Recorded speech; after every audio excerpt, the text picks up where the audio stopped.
So today I want to talk about learning more than one language at the same time. If you've ever been curious about learning two languages simultaneously, then this video is definitely for you. But first, before we get into that, I want to state that I really don't recommend learning more than one language at the same time. It sounds ambitious. I want to do it at some point, but tackling two at once can really slow your progress and make it harder for you to reach fluency in either language. And in most cases, the fastest, most effective way to learn a language is to just focus on one until you reach a comfortable fluency level. And by comfortable, I mean a roughly B2 intermediate level where you can follow most conversations and movies, TV shows with relative ease. You don't have to translate in your head too much. It's at that level where you don't have to worry about regression because the language is mentally stable. So once you reach that point, you can often continue improving almost passively just by engaging in content that you like, reading, listening, watching TV, etc. Because one of the biggest downsides to learning two languages at the same time is that you only have so many hours in the day, you only have so much mental reserve in a day, and that they both get divided. So you often end up making slower progress in both, or you risk quitting altogether, and we don't want that. It takes it's emotionally draining. It takes endurance. It takes focus, and you're doubling that workload, especially by switching back and forth between the two languages. So it can be very exhausting. So if you can, the best thing that you can do is to really focus on one until you get it to that level. But that being said, there are some situations where learning two languages at once can be advantageous. For example, if you need it for work, relationships, if you relocate for whatever reason, then the practical necessity may outweigh those downsides. Some people find that learning a second language brings novelty to their old language and they're getting bored, they're going to consider quitting. Others simply love languages so much that they're willing to accept slower progress in exchange for the excitement that they get from learning multiple languages at once. So if you've already decided that you want to learn two languages at the same time, here's what I recommend. First, sit down and do some planning. Think carefully, think carefully about what languages you want to learn. So, are they related? Do they come from the same language family? You might assume that learning two similar languages will make it easier because they share the same vocabulary, but this can actually backfire on you. There's something called cross-linguistic interference, and that is when essentially the two languages mix.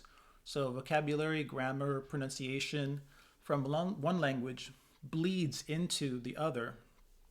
And it's especially common when the languages are really closely related. So, for example, learning Spanish and Portuguese at the same time can cause a lot of confusion because those words and structures are so similar that it can lead to something that's called negative transfer. And so that's really where the language negatively interferes and hinders your learning that you would have otherwise had. So for that reason, if you're going to learn two languages at once, it's better to choose languages that are actually linguistically distant. So some good pairings might be French and Arabic, which they're distant, but they even share some common loanwords. Or Spanish and Japanese, they're distant, but they have similar vowel sounds. So you can do a quick search on two languages that you want to learn, see how close they are to each other, and if they're likely to interfere.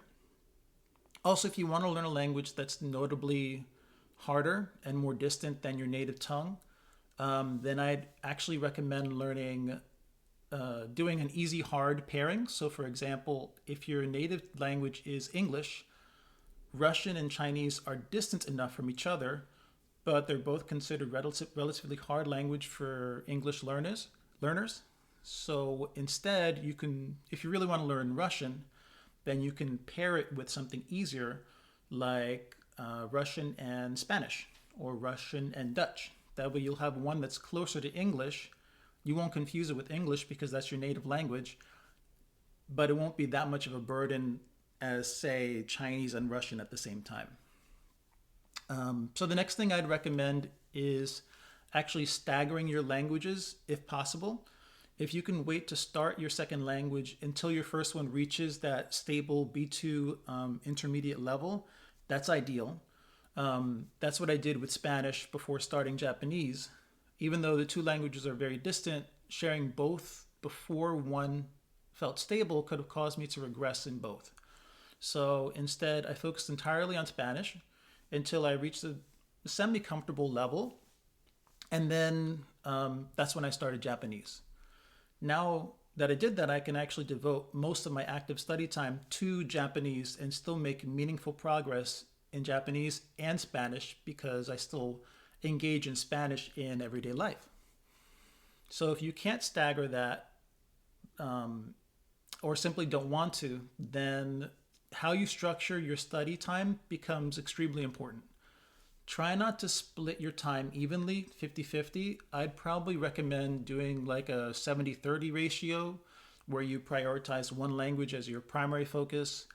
You might choose to prioritize the harder language since it'll take you longer to progress.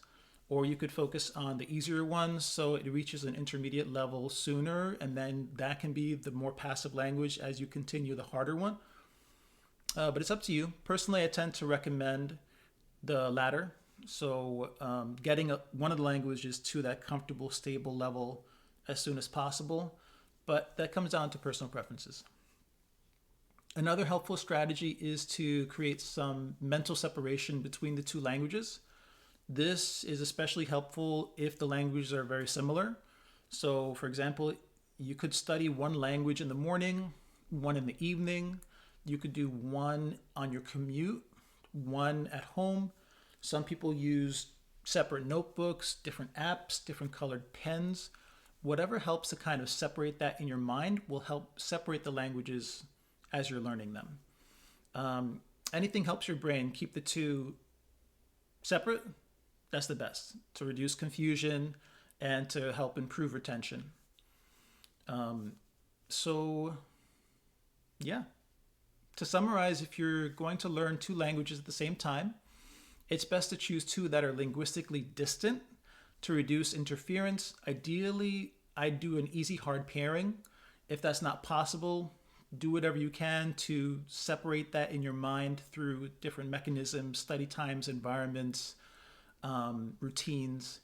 If your main goal is speed and deep fluency, I strongly recommend focusing on one until it reaches that level. But if your goal is necessity, passion, if you like juggling languages, then learning to it once can really work as long as you approach it with some structure and realistic expectations, discipline. It'll be more challenging, but when it's done right, it can be incredibly rewarding. So I definitely am going to try that at some point.